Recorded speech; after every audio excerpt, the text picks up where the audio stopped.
All right, we are live Sunday stream. What is going on? I actually got a different camera today that I'm streaming from, but I'm ready to do this because this was, if you guys haven't noticed, I've actually been doing live study or deep focus sessions for a little bit now. Hold on for a second. Want to speed this up because I got a lot of things going on at the moment. Let's close out Chrome. Let's exit out of here. Let's open up the comments. Man, I'm excited for today. I don't know how many people are going to come through, but I'm looking to do some live calls today, man. So let me just do a little note over here. Let's add a title over here. And let's do DM my IG at Kevin.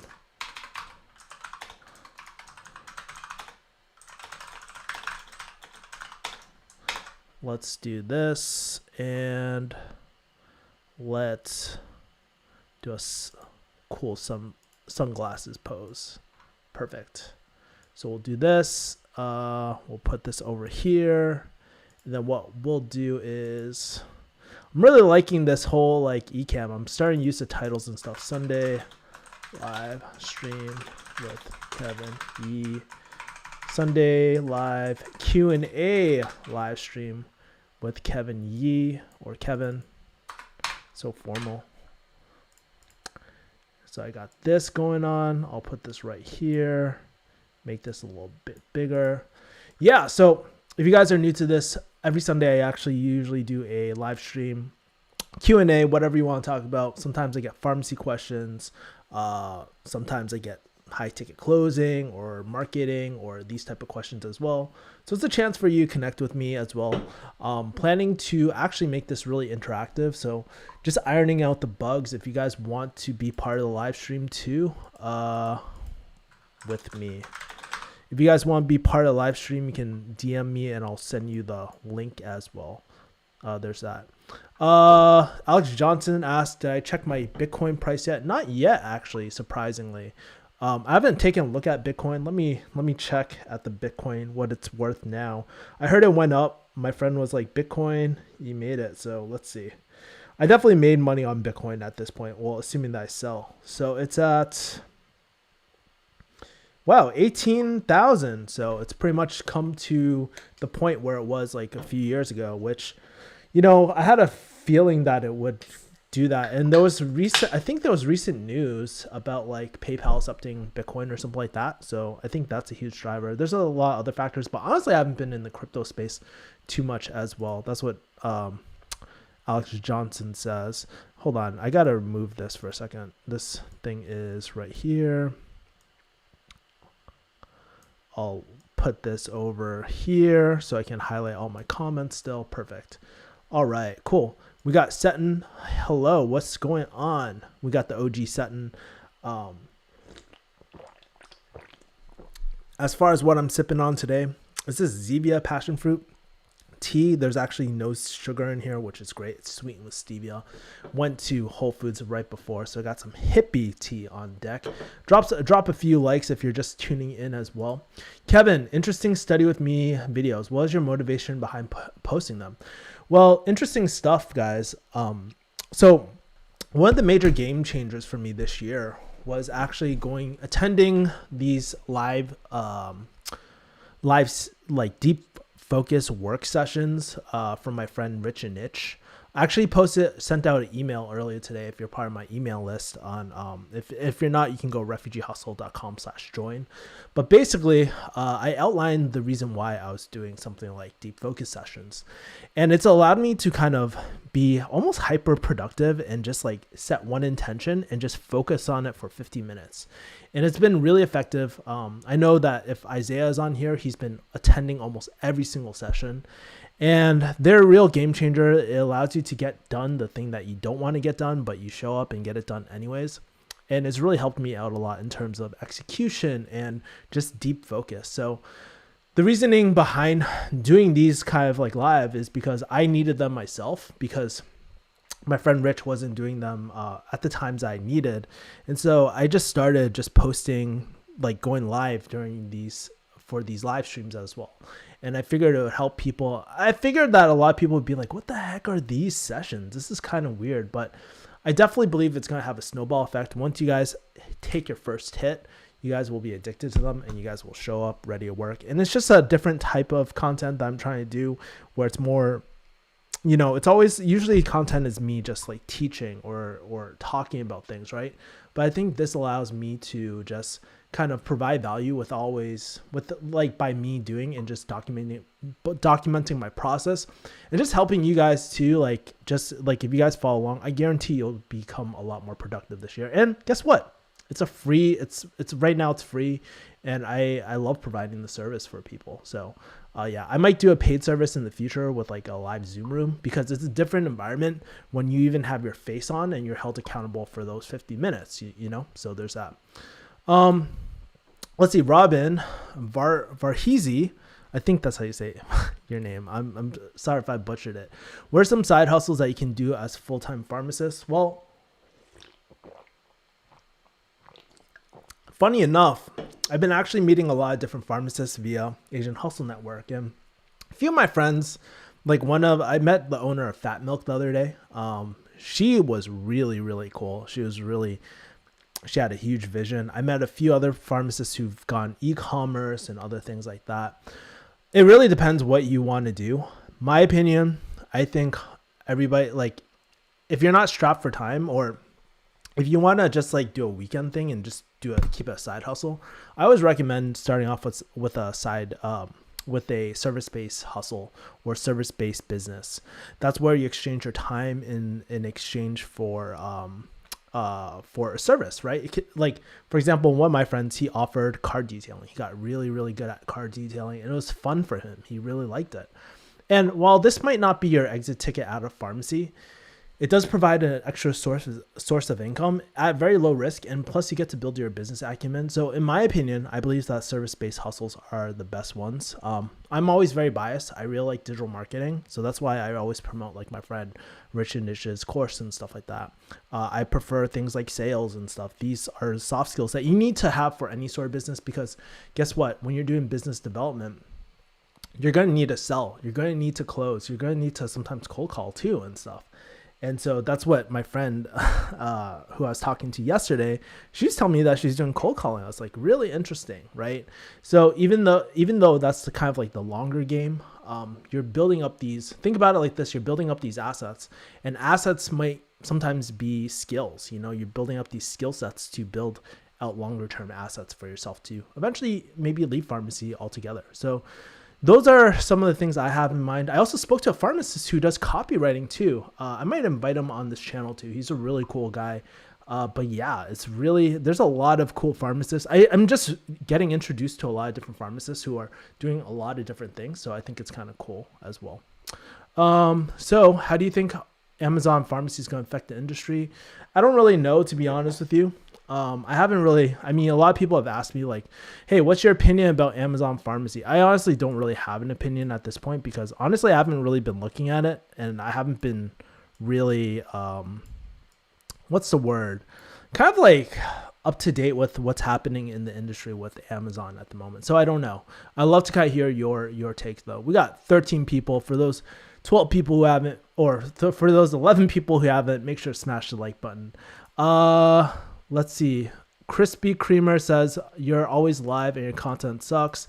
Well, you can just leave then. Not a big deal. No one's forcing you to watch as well, Crispy Creamer. So would you take the Ronavac when it comes out? In terms of the Ronavac, and take it for what it's worth. Somebody asked me this last week as well, my friend Cynthia.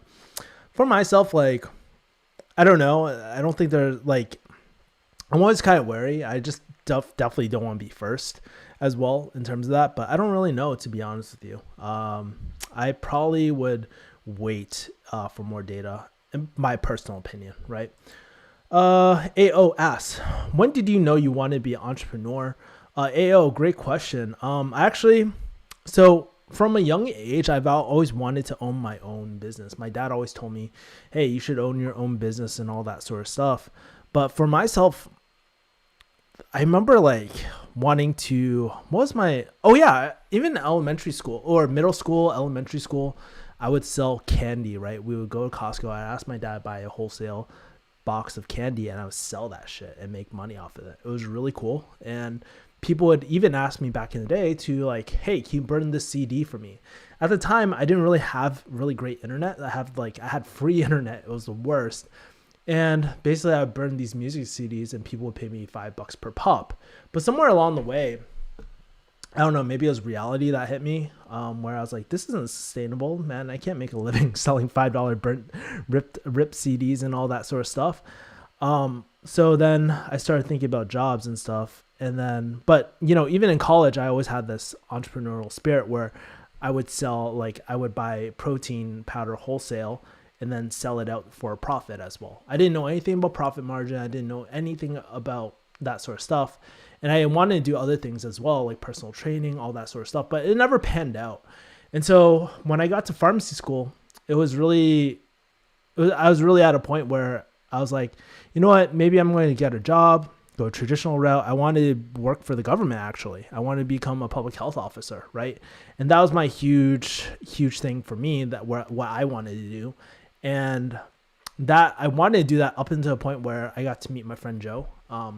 And he actually recommended me to read Rich Dad Poor Dad, Start With Why. And I was like, it really lit the entrepreneurial fire in my veins again. And so that's when I went YouTube, digital marketing, and the rest is history, guys. So that was kind of like the story, but I always felt like it was kind of in my DNA, even though I kind of refused to call multiple times. I was like, I don't know if this is for me and all that at all. Personal Info says, has your opinion on Dan Lok changed at all? Yeah, it has. Honestly, for Dan Lok's program and stuff, at the time when I shot those videos, I really felt like it was a really great program. But after going through sales and stuff, and I still think it was a great transformational program, like personal development, which I still stick by, right? But in terms of some of his marketing and stuff like that, I guess I started feeling very different about it around like last year or something like that, or early this year. In terms of like, because his higher ticket packages were lacking fulfillment at the time, based off my opinion, right? And this is my opinion, right? So that was my opinion on that. And as I started doing high ticket sales, I started getting better. And I was like, dude, I used nothing that Dan Lok taught us or anything like that. And so it's just different. So I guess like in some sort of ways, I have a love-hate relationship where I honestly met some of my best friends through the program. Like to this day, it connected me to so many people, and I wouldn't be here if it wasn't for that program. But also at the same time, it wasn't necessarily a program that got me here. It was like my own resourcefulness, relationships that I built from that as well. So that's my opinion. I don't think inherently he's a bad guy or anything like that. I think it's easy to paint a picture like that, but sometimes even things like greed or things like get the most of people as well. So we can all fall victim to it. And that's just my opinion about Dan Lok. What is Asian Hustle Network? Asian Hustle Network is a Facebook group. It's full of, what's that called? It's full of entrepreneurs, people doing hustles and stuff like that. It's really cool, very supportive. Been meeting a lot of people through it as well. I'm not so much involved anymore, but that's kind of like what Asian Hustle Network is. Alex Johnson says, I am going to start doing 3D camera photos for real estate. Check out Meet Kevin and look out for 3D camera content on YouTube. Yeah, Meet Kevin is, I haven't checked out too much of his stuff, but that guy's crazy. He edits all his own videos and all that sort of stuff. So yeah, like I don't really watch his content, but I've heard it's pretty good. And that's pretty cool, Alex, that you're going to 3D camera content as well. That makes a lot of sense because I don't really know what 3D camera content is, but I'm assuming that's kind of like like the VR type of things. Is that right, Alex? Please correct me if I'm wrong as well. Adam says, when are you going to grow your hair back? I actually grow my hair relatively quick, but I don't think I'm going to grow it out anytime soon. And by the way, for 20 people who haven't liked this video, make sure to smash that like button as well. Armor Ghost asks, do you sometimes cook and eat your food bland? Honestly, sometimes, I'll be honest with you guys. Like for me, I've been doing like beef protein and stuff like that, beef protein shakes. It's like mocha flavored, and it's been really good. That's like my go-to protein. I usually do 3 to 4 scoops sometimes. It depends on my macros. If I need to fill in a protein gap, usually that's the source that I go to for food. But while I'm back home, my mom cooks like a lot of stuff for me, so it's really great. That's macro friendly for me. But I mean, I try to keep things as simple as possible. So I've been making a lot of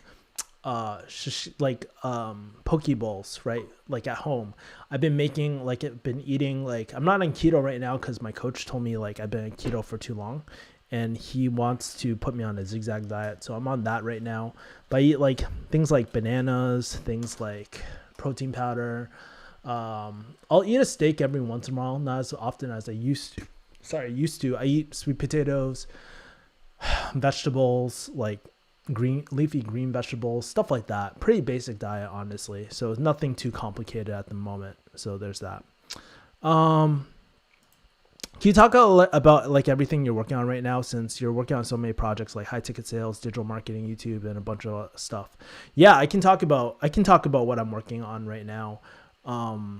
Yeah, so one of the things I'm working on, my main source of income right now, is I'm experimenting with this new high ticket sales offer, and that's more for B2B. So for like agencies who are just growing, I basically help them put in processes that help their businesses scale from 6 to 8 figures, because my last client, we scaled them to 8 figures as well. So I had a pretty good grasp of everything. So I do a performance, right now it's performance based. I might do a retainer type of thing as well, but my current client is performance based. So I basically help coach their sales team and stuff. And it's awesome. Honestly, we doubled their revenue per lead within a week or two of working together. So it's really, really solid right now. And we have a few more deals as well in the pipeline. So that might close. So that's just getting started. I'm planning to maybe offer this one-on-one coaching to maybe some of you guys as well, to my audience, whoever wants one-on-one coaching. But I got to think about who it's best for, because one thing that's really important to me is making sure that I get the right audience and right people that would benefit from it. Chances are, if you don't have a client, it's going to be a lot harder, because you can't really implement these processes I'm about to teach you as well, right? So it's really important for that. I got to still sketch that out. So there's that. With YouTube, I started a program with Ali Abdal, part-time YouTube Academy, and it's been really great. I actually have been looking at his backend systems and processes, and I go on coaching calls with him. And honestly, for example, this is his team, right? I just posted up a video. They left a lot of feedback for me. So I'm going to be going through this probably after this call and diving through that. So me and my editor, we're loving that at the moment. We're getting direct feedback. We're figuring out their channel direction, and we're mining more data, like from my friends and stuff who have marketing questions, and we're just doing Q&As and ranking them on YouTube at the moment. So that's what I'm focusing on.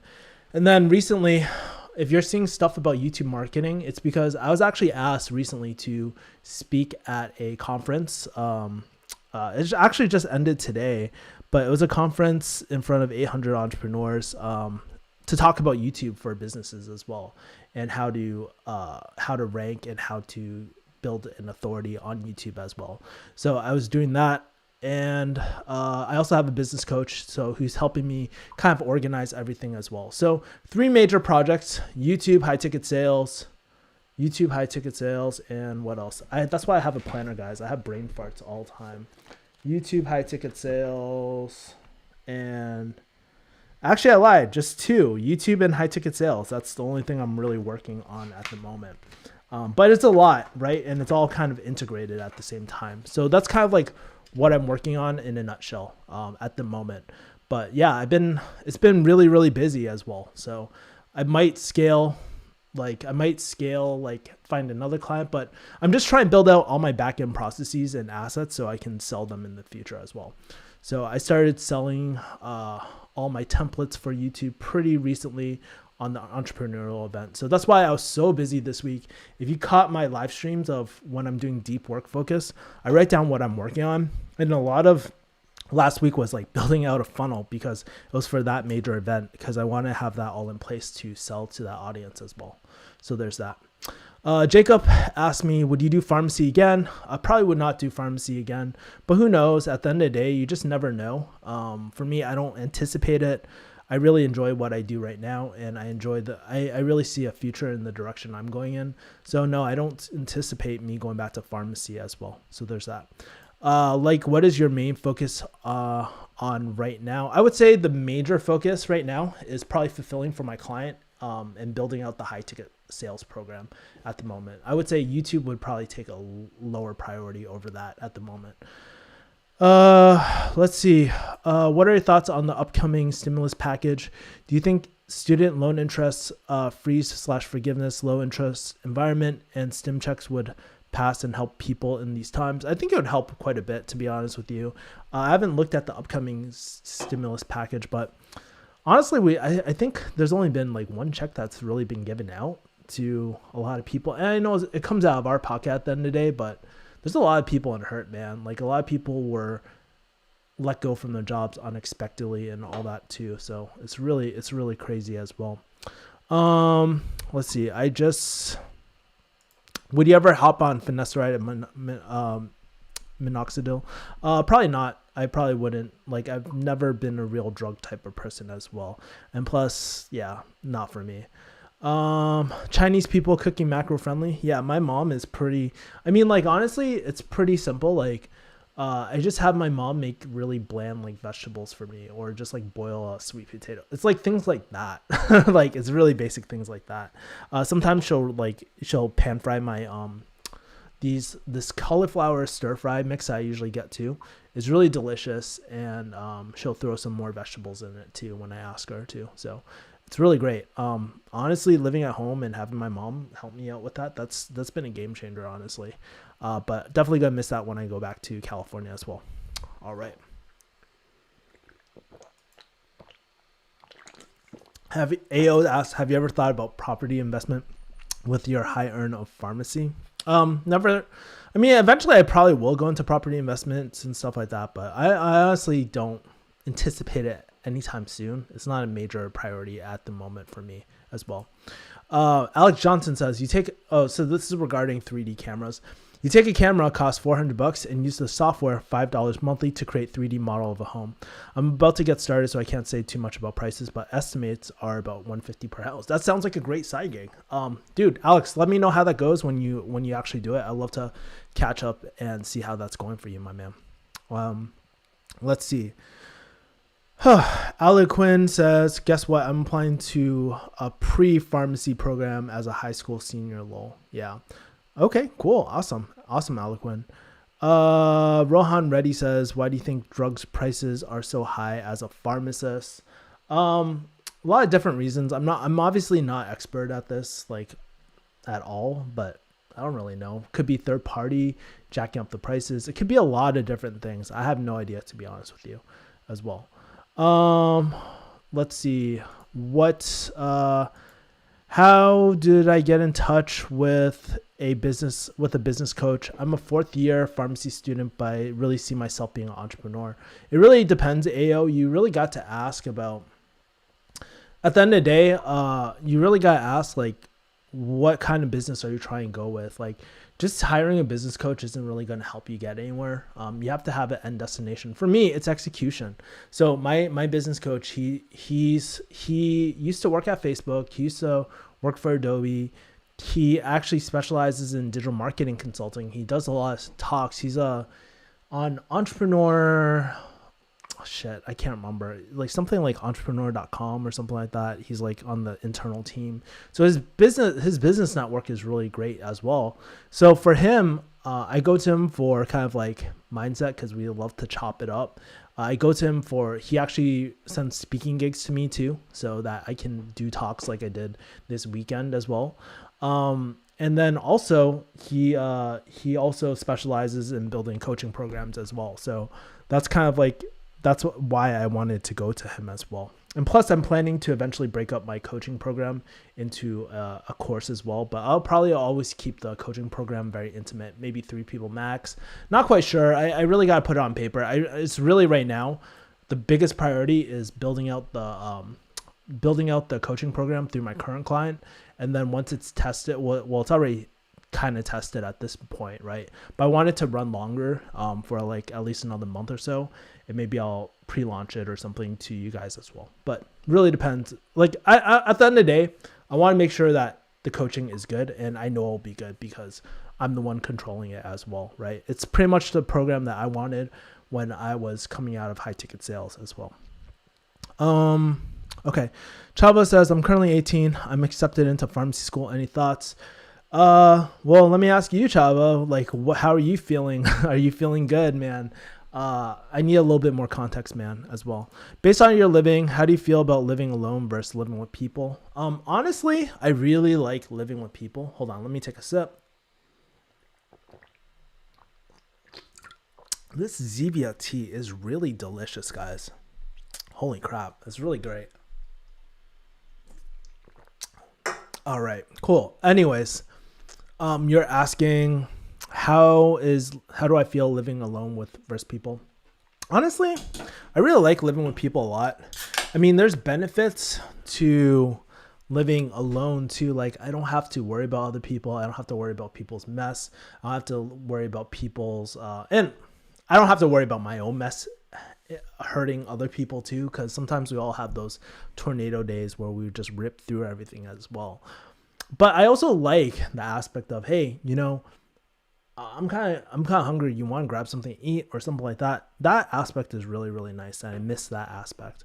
But productivity wise, it's been really good living alone, to be honest with you.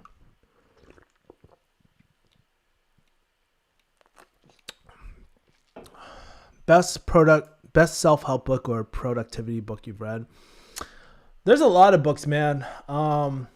Let's see. The one that I really like at the moment, or that's really impacted my life at the moment in this time, because keep in mind, for me, I'm trying to get more done. There's a lot on my plate. And even within the last, few weeks, I've launched my investing funnel. I've launched my YouTube marketing funnel. And now I'm just finishing up my YouTube funnel, my high ticket sales funnel, which I got to build out too. So I'm really strapped for time at the moment. So I've been, hold on.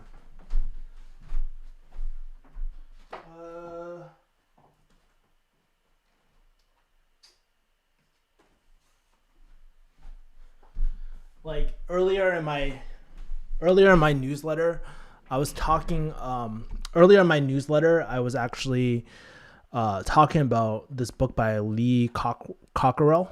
He's like the Disney, he was the Disney senior operating executive for the World Resort and whatnot. But this book has been really good. It's called Time Management Magic by Lee Cockerell. Really great book. I enjoy it just because it goes down into his system of what you can do. Now, am I telling you to buy it? No, because Mike Kim actually has a really good podcast with him too. If you type in Lee Cockerell, Cockerell, that is a really great episode. It has everything that you need to really be able to do it. But this kind of solidified everything, so I really enjoyed this book too. So there's that. Are you in other business other than high ticket closing? Yeah, I do agencies and brokerages. So I usually take my skill of high ticket sales, because here's the thing with high ticket sales. Yes, you can sell a one-off program, you can sell these digital assets, but what's really been worth it for me, honestly, is just being able to sell services that have recurring commissions as well. Or I'll usually collect a brokerage from people if I refer work over. So I'll be like, hey, blah, blah, blah. You know, like these are my friends usually. So I know that they do good work, first of all. So I know that they do good work. And usually, for example, one of my friends is a video editor as well. So I refer him work whenever he needs it. He'll do a brokerage if if it makes sense to him, right? I make it optional. I never force it upon people, right? So I'll do that, and then or I'll do a project, kind of like a project management type of thing, where I'll take on a project, and I'll basically white label. I'll find the talent, make sure that the work is done, and do the client, and be essentially the client partner, and just do and manage the relationship with the client as well. So that's kind of like what I've done as well. So a lot of agency type of stuff at the moment. And also YouTube pulls in a good amount of, like, YouTube does all right too, which I'm trying to scale up as well. Chava says, you guys up to the pre-pharmacy school. What is your opinion about joining the program at this stage in pharmacy? Honestly, it's really up to you. If you still want to do pharmacy, you have to be super niche. You have to really know what you want, and plan everything ahead of time. So I don't know. I don't really think if you say no to pharmacy school at this point in time, I don't think you're going to have a hard time of getting back in, because I think over time it'll just get really easier and easier over time as well. So that's that. Do you make money from your YouTube content so far? Yes. If you checked out my video about how I make $700 per month through my YouTube, through YouTube video, through AdSense alone, check that out as well. So I go into depth about all that as well. All right. Damn, I went through all the questions already. Do you guys have any other questions? Curious about anything? I'm going to take a sip of this Zevia. This is Dr. Zevia by Zevia, also sweetened with stevia as well. It's like a Dr. Pepper type of flavor, but it's different. It's like a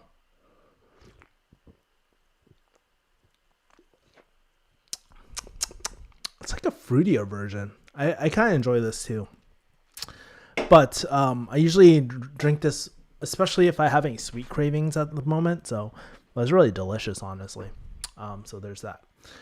Are you thinking about buying online businesses on Empire Flippers? Yeah, I've considered that in the past. One of my good friends, he actually bought a business from Empire Flippers and stuff, but it can be a lot of work. Honestly, I don't know too much about it at the moment in terms of buying a business on Empire Flippers, but I know Empire Flippers is a very reputable company as well. My friend actually suggested that I apply there too, but I don't know. I kind of don't want that role at the moment, at this point in time as well. Rohan asks, do you think online businesses and financial freedom are overrated? I think the dream of like financial freedom in online businesses is kind of like promised way too easily. Like, people think it's easy, but it's actually really hard creating digital assets. Think about it. It's not easy. You have to build all these skill sets. Like, over the last even year, I've learned so many different things. I learned how to use Notion. I learned how to build out websites. I learned like basic design. I'm not very good at design, by the way. I had to learn how to use cameras. I had to learn how to sell. I had to learn basic copywriting and marketing. I had to learn so many different skill sets. It's not easy. And it's just like learning one thing is not going to be sufficient. It's really a long-term craft that you have to be committed to improving as well, and it's a lot of soft skills too, being able to conflict manage if you work with clients, being able to network with people authentically without asking them for anything, right? It's a lot of work, guys. It's not easy. And anybody that tells you that it's easy is, I don't want to say lying, but like, just be cautious, I would say, because I've worked with a lot of these gurus and I know the behind the scenes. It's not easy. They actually work really, really hard too, launching their own businesses. So there's trial and error. Nothing's free in life. It's going to take you time, money, or energy. Those are three things that like, if you don't have money, well, guess what? You're going to be expected to put in a lot of time and energy. If you don't have time, well, you got to pay your dues. And if you don't have time and energy, then you gotta be expected to put money. So I think that's like kind of the triangle. Like, it's kind of like one of those diagrams where if you don't have enough, like, you have to kind of reallocate some other areas as well. So there's that. Do did you use your pharmacy salary as an investment into other assets? Yeah. So at the time I was investing into a market. I invested into cryptocurrency. I also invested into different programs and courses too during that time too.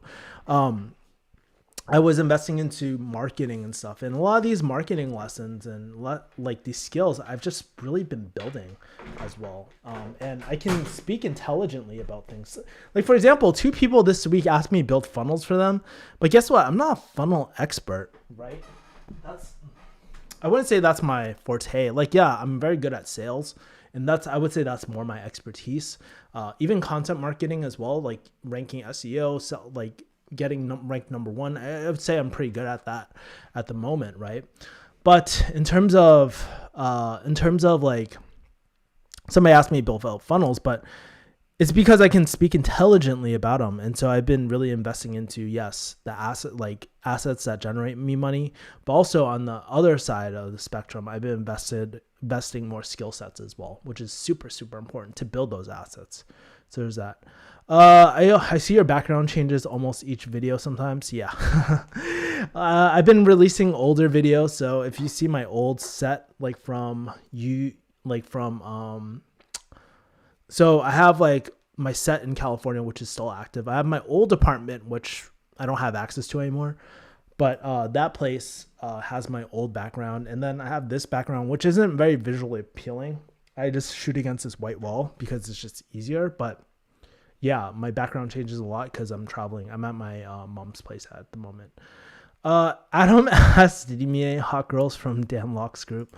I don't really know. I mean, there were like pretty good looking girls, but I didn't look at them to bang them and shit. I'm not like 20, like I'm not in my young 20s wanting to bang everything, man. It's like kind of different these days, but yeah.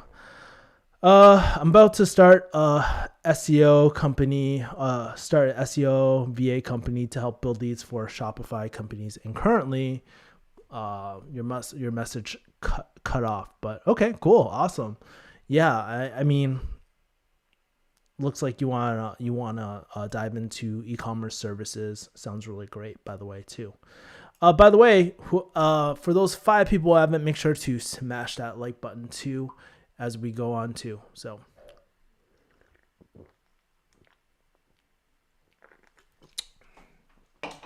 Rohan asks, you're trying to learn SEO, any good courses? Honestly, in traditional SEO, I'm not an expert in. I mean, I use very basic things.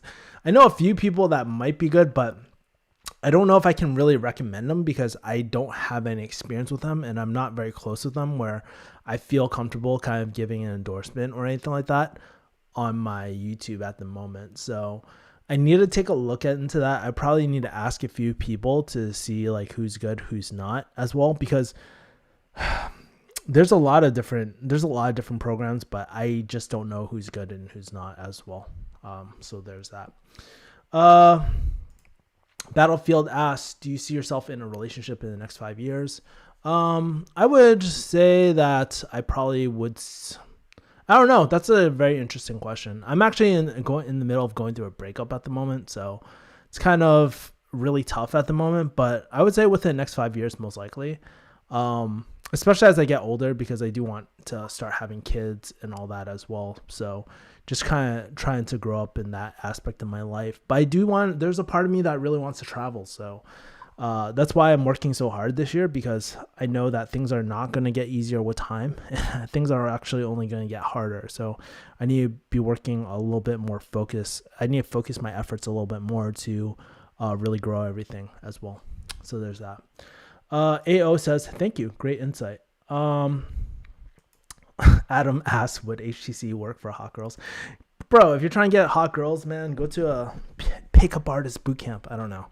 I used to watch fun fact, guys. I used to watch a lot of, I don't know, I've always been very fascinated with persuasion. So back in the day, I used to read books on pickup artists and like all that sort of stuff, and it's pretty interesting. I used to watch Squat and Casanova too, like his in-game videos and stuff. It was really interesting because at the time, before it got super popular, that shit was like kind of a mystery and stuff like that. It was like very unknown, secretive, right? Like everybody's read, all my friends, all the guys read the game, and we were always talking about it. And we're talking about, oh my god, you're negging her and shit. Like, dude, we used to talk about that shit all the time. But it's very interesting, and it's pretty.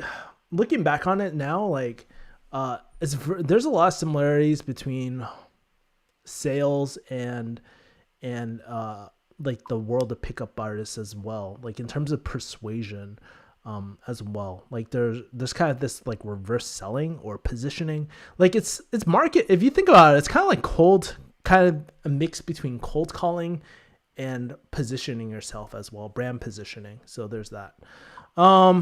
Let's see. Can you scale a high ticket closing business to 7, 8, and 8 figures? Yes, but not by yourself. It would be really, really hard to scale it by yourself. I mean, 7 figures is possible with one closer, but if we're talking about 8 figures, possible. Depends how high your packages are and all that and the conversion. But I mean, you probably want a sales team to be able to do that, because guess what? You have that one person disappear. I don't know, something happens to that person, knock on wood, your business falls apart. And so you definitely don't want to do that. So yes, you can scale it. I mean, I've been part of teams where, they have products to scale that client to 7 or 8 figures. But in terms of the agency, basically, okay, let's take this for a second. If you're an agency and let's say you pay out your closers 15%, maybe you collect an additional 5 to 10% on top of that. So 10%. So if we do math and take $1 million, divide that by 0.1, you'd have to make 8 figures to make a milli, So in that case, as an agency. So it's really tough. And honestly, unless you're in B2B, I don't see those offers being very sustainable, right? Like, especially if you're a ClickFunnels like offer and stuff, like honestly, those offers aren't evergreen. They don't last for a long time. They last maybe for about 2 or 3 years and then crash and burn. Let's take a look at, for example, Dan Locke's offer, right? It's kind of on decline, honestly. I don't know if it's doing well. I have no accessibility or visibility on the back end, and I'm just talking out my ass, but I don't see it like thriving like it did when I was initially doing it. And there was a lot of intelligent people when it was high ticket, like the high ticket closing days. I met doctors, I met lawyers, I met consultants, I met like a lot of high end individuals. And I think like what I noticed is that in between all these top level people, they're always invested into learning. But it's like when you get these people who are desperate, who don't have the business acumen, who don't have the professional skills, they're the ones that absolutely fail, because they've never been, a lot of them sometimes haven't been in a professional environment, and they don't know how to conduct themselves as well. And you'll find that with a lot of closers too. Battlefield asks, "Lol, will you be able to balance a relationship with someone else while working on your projects?" That's like the hard time I'm having between balancing both. Interesting, Battlefield. What are you working on at the moment? But one thing I realized too, and trust me, guys, you don't want to take my relationship advice because I'm still single and shit, right? But in terms of that, one thing I've kind of realized is like I think a lot of us as men, we always want to have the solution to fix people's problems, but sometimes we don't need to have the solution, or we don't have to have all the answers, right? And that's part of a relationship. You're figuring everything out together. So it's kind of tough. I think part of it is like expectation management, and kind of like commitment to open and honest communication as well, like being transparent with each other. Obviously, it's easier said than done. But if you're with the right person, I believe that you can really have that. I mean, take a look at the successful relationships around me. That's what they all have in common. They're able to talk about things as well, in a very open manner. So that's important.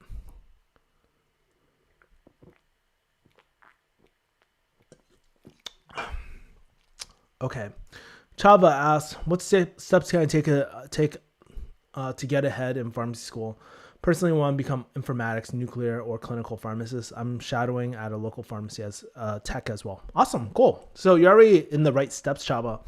I would say for you, if you're in informatics, start networking with informatics pharmacists, nuclear pharmacists, and clinical pharmacists in the settings that you want. They could give you more insight about how to get in those. Like for me, I've never been in those fields, so I could speculate all I want, but at the end of the day, I've never done it, right? And you don't want to take sex tips from a virgin, right? So I would, if I were in your shoes, this is what I would do. I would reach out to people. I would reach out to someone like Brian and ask these people, like, you have to build a relationship with these people. It's not just like asking them questions. You have to be like, one of the things I used to do, and I still do from time to time, is just like ask someone about their journey and like kind of the steps that you're taking, and see if they would, if your thought is in the same place, whether you need to do residency. Like I think one of the great talking points is building out the roadmap about your journey. Like, hey, listen, my name's Chava. I'm actually interested in becoming an informatics pharmacist. So, I'm deciding whether I should go to, I'm just entering my program right now. I want to do my best to maximize the chances that I get into informatics pharmacy. So this is my plan. What do you think about it so far based off what I outlined? Is there anything else that you think I should be doing that I'm currently not doing right now?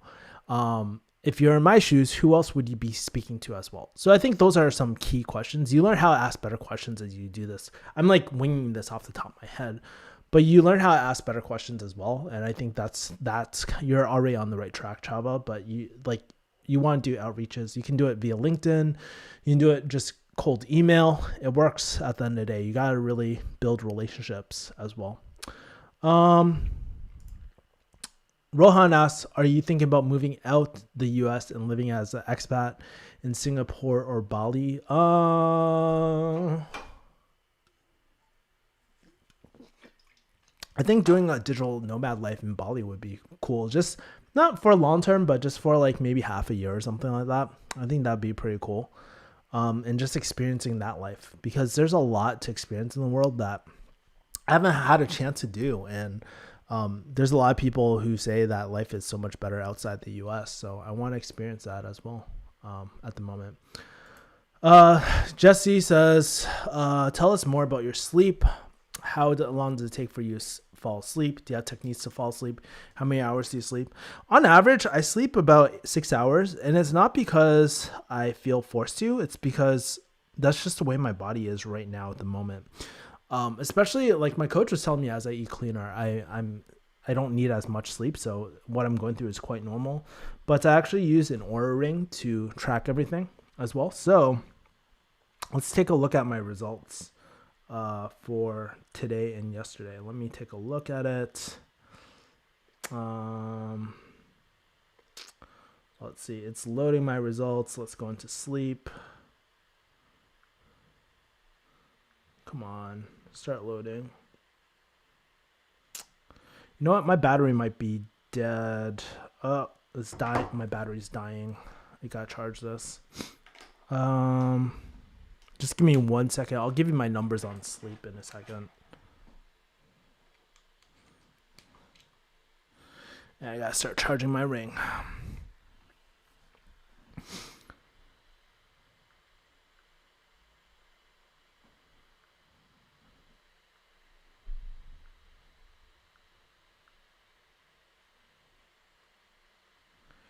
So, come on.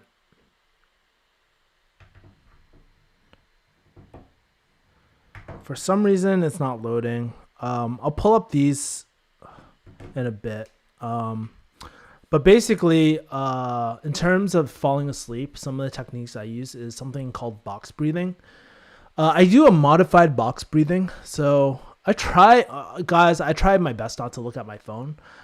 So usually I'll put it across the room from me. I'll set my alarm there.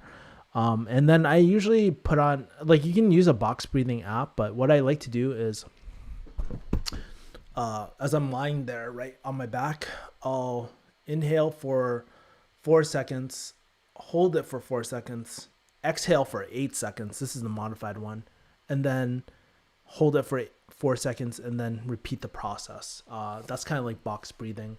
It really helps relax me a lot. So I do that. I also kind of do a brain dump before I go to sleep, so I'm not wondering about all my thoughts.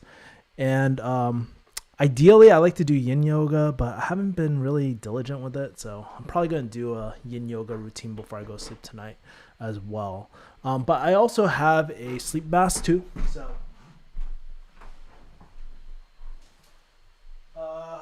So it's basically a mask that kind of goes over your face, and it allows you to block out all the light. So I'll wear it like this, and this is how I sleep. And honestly, I can't really see anything, honestly. It works really, really well. So that's something that I really like. It's better than one of those eye cup things because those always fall off. This stays on pretty well for the most part. So there's that. And like I said, those are techniques I use to go to sleep. I try to wear glasses. Like I should be wearing my glasses right now because of the light and stuff, but I'm not wearing them at the moment. These are blue light blocking glasses as well, but I'm not wearing them at the moment. So yeah. Let's see. Are your study with me videos live or is it they're all live? So unless you're watching the replay, Stephanie, if you see it live, I'm actually really live on that, and I'm working on a real project. So those are all live. Yeah, they're not pre-recorded. In the future, if I have enough, maybe I'll pre-record them and throw it on a loop and have it 24/7. But at the moment, I'm still dialing in on the process about what I like, what I don't like. And so I think so I'm planning to do them all live. I'm gonna think about what I want to do in terms of like the format as well and the times, which I'll announce later as well in terms of all that. Let's see. What are you, Nicolay says? What are your thoughts on a career in health administration, combining healthcare with business? I honestly have zero opinion. I don't really know. That's not my specialty. I obviously did not choose that type of career. I don't know too many people in that career as well, so I have no thoughts at all, to be honest. Sorry to be of no use, but you probably should ask someone that is actually in that career or something like that as well. And man, for those 9 people who haven't, make sure to smash the like button as well. Damn. I feel like a broken recorder sometimes in terms of that as well. But in terms of everything else, I have some really interesting videos that I'm going to start ranking on YouTube. I've been really editing some of my older content because, like, honestly, we've been having, I think at the moment we have about how many different topics. I have about 70 videos that I haven't edited. So we're going to start editing them relatively soon. We got some really great interviews coming up as well. Entrepreneurial videos, but like a lot of these people are pharmacists and they've gone an entrepreneur route. And it's very refreshing to meet more other pharmacists that are like that as well. So there's that. How much income do you for an individual do you think to be considered successful? Honestly, I don't think income really determines like being successful. I really think we should really think it opposite, because we run into so many stories where it's like these people chase the money, but yet they have the shittiest relationships and are so unhappy, right? Really, I think we should reverse engineer it and ask ourselves, well, what makes a successful life or makes a fulfilling life for ourselves? And like where we should start is, hey, health, wealth, and relationships. Where do we want to be health-wise? Where do we want to be relationship-wise? Where do we want to be wealth-wise to support everything else that we want? For me, I believe, like, honestly, I think I calculated it, and I think like a crazy I want to hit like, for some reason, $33,333 per month is obtainable, and that's the goal I want to hit in terms of digital assets at the moment. In terms of that, it's like I don't know, there's just a really good sweet spot for that number that I really like. But I guess like bare minimum to survive for me, I would say bare minimum to survive would probably be like maybe 2K, maybe less. Depends. It really depends. I mean, I can go really refugee style if I really want to, but to me, it doesn't really take that much for me to be happy. I have the relationships in my life that I like, and yeah, as long as I'm healthy and as long as I can work on the things I love, that's all I really care about. Because I think everything else will follow, right? Especially when you're in entrepreneurship, everything is so based off of state and so off of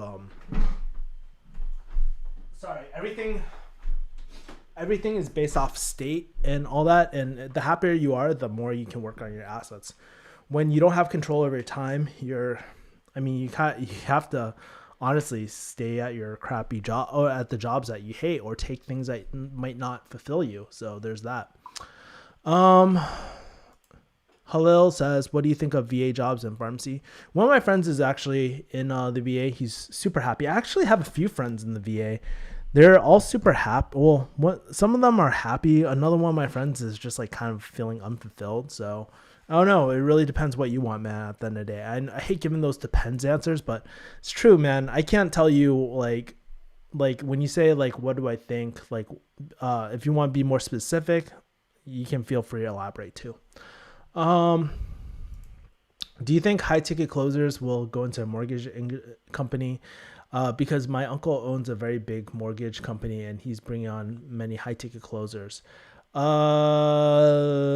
You mean sales reps or anything like that? I mean, honestly, high ticket sales is, I think, very industry specific to like SaaS companies. It's very industry specific, and it's under different names. It's not always high ticket closer. It can be inbound closer or inbound sales representative, things like that as well. So if they need a sales team, yeah, I mean, every single company needs sales for the most part. So, I mean, they might be under a different name, but sure, maybe. I don't know though. Mortgages and real estate aren't my forte. Like, I'll tell you guys straight up, that's not where I specialize in. I'm never gonna talk. Like, I think I'm trying to make a more a bigger effort on telling you guys what I know and what I don't know as well. So that's something I feel very strongly about. Let's see. Are there any entrepreneurs in your family? No, there aren't. There's no one else in my family that is like an entrepreneur. I don't even like, I hate that word by the way, guys. I don't know why. It seems so cringe because like, honestly, like there's so many different types. The word entrepreneur doesn't really mean that much to me at the moment. Like technically, yeah, I don't know. But there's no one that's really started up their own business or anything like that in my family for the most part that I can think of. What digital assets are there to buy for investors? So for me, I'm like, honestly, when I say digital assets, there's a lot of different digital assets that you can invest in, but I believe the one thing that will always stick with you for the rest of your life and that will accelerate every other project that you have is personal branding, right? Building up your personal email list. Because think about it like this, right? If you have a good solid email list, what you're essentially doing is you can broadcast, you have a marketing, you're basically, you have those contacts where you can market your services, market opportunities, and help these people too, right? That's the most important thing, making sure that you add value to people. And so in terms of digital assets, I can't really tell you which digital assets. For me, it's creating content. It's creating back-end products and services, digital products and services as well, both scalable and non-scalable assets as well. So that's kind of like what I believe. Like I like intellectual property. That's like my domain. That's what I really specialize in. And even creating like high-ticket programs, like real high-ticket programs as well, right? Like things that actually transform people and businesses. And impact their bottom line, like almost business transformation, right? So that's like kind of like what I enjoy. Now, people may argue, right? Like there's a lot of different other digital assets. Maybe you want to do something like e-commerce or something like that, right? Those are all good too, but it's really finding what you really want to do and niching toward that as well, because there's an endless amount of opportunities, guys. And yeah, so there's that. Man, where are we at? 59 minutes already. This is crazy. Let's check the DM, see if anyone has DM'd me about jumping on or anything like that. Let's see. And what I'll probably do, I don't think I'll do a late night session today for, I probably won't do a public, well, maybe I'll do like a 1 hour session for deep focus after this. But think no DMs. Do you think joining a startup as a salesperson and build and gain some equity in the startup on the side? Well, keep in mind there's always a risk with sweat equity as well. So might be worth it, might not be worth it. It really depends. You have to really believe in the startups. Honestly, I don't know. To be honest, I'm not sure if I would really want to do that unless it's like, it really depends. The vision, they would really need to sell me on the vision. And for me, I've been in too many projects where it just didn't pan out, where my time is more valuable than the actual percentage of what they're giving as well. So there's that. What does your monthly income breakdown look like? Oh, it's all over the place, guys.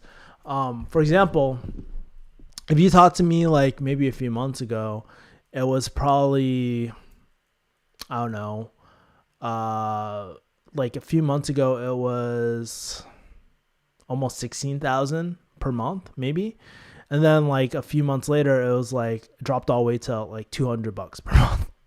I'm just talking about the high ticket sales guys side, by the way. And then like after that, it was like, I don't know, maybe 4,000, and then sometimes like 6,000, sometimes 8,000. It really depends. Now that I don't have like major clients at the moment, I think we're sitting at maybe 2,000 this month. So it's not a lot, but yeah, like that's what it's kind of like all over the place. So that's why I really want to build out like more of my YouTube, to build out some more passive income while I still have momentum on this channel as well through my niche content. I've been learning a lot about YouTube, guys, and how like, yeah, maybe one video is not performing well, but YouTube actually categorizes your content in different buckets and you gain authority as well. So I'm just trying to double down on the authorities that I have. I mean, yes, I'm an authority in pharmacy, but I really don't want to be talking about pharmacy for the rest of end of time. It's really not the content I want to do. And there's a different passion in when I talk about pharmacy and when I don't talk about pharmacy. I enjoy sales. I enjoy marketing. That's kind of like, I enjoy personal branding too. That's something that I really enjoy at the moment. How big is the email list? My email list has pretty much always been the same. It's about 5,000. Kick-Ass Investing is about 500, I think. I started that maybe a few months ago, so it's growing. And then, do I have any other email lists? No, that's pretty much it as well. So there's that. Where do I want to be next year on this date? Honestly, at the bare minimum, I want to be matching my old pharmacy salary as well. So what do I need to hit? I think it's 12,000 times 12. About 12,000. Let's call it 12,000. Right. I want to be at 12,000 monthly revenue as well for that. But it's kind of like with these type of assets, like they scale so quickly. So you might be making nothing for a little bit, and then all of a sudden, not overnight, but it starts exponentially climbing as well. So I have all the places, I have everything that I need in front of me. It's just really focusing on the most important things, really double downing on the content that's going to hit and plan out the content. And I really believe by going through Ali Abdal's program as well, I bought the highest tier, and that's been super, super helpful. I believe that's going to help me level up to the next level as well. Let's see. But I also want to be like maybe in a different country, like an Asian country or something like that, just for a little bit too. Yeah, I've been actually getting a lot of advice from the pharmacists I shadow with. Is there other ways besides LinkedIn I can contact pharmacists in fields I desire to get in? I would say LinkedIn's easiest because you can look up the company that they're part of, and you can also look into their position. So there's no other. I mean, there's other ways you can type in like companies manually on Google and stuff and try to figure that out. But honestly, just go through LinkedIn. It's easier, right? And then once you get their name and stuff, you can try emailing them as well. going off platform, but I would source everything from LinkedIn. Let's see, Joshua Kim, any thoughts? I don't really know Joshua Kim at the moment as well. Okay, guys, so that's pretty much it for this session. I'm going to do a quick deep focus session before I go to sleep tonight, just to get some work done. I didn't get to my customer avatar today, so I need to do that. And Adam has one last question. If you guys have any last questions, now's the time to drop them before I head off. And if you want to join me for a deep session, make sure to just check out my channel. Make sure to subscribe, hit the bell. I'll shortly be starting up in a second as well. All right. What mistakes have you made that is a waste of time and money?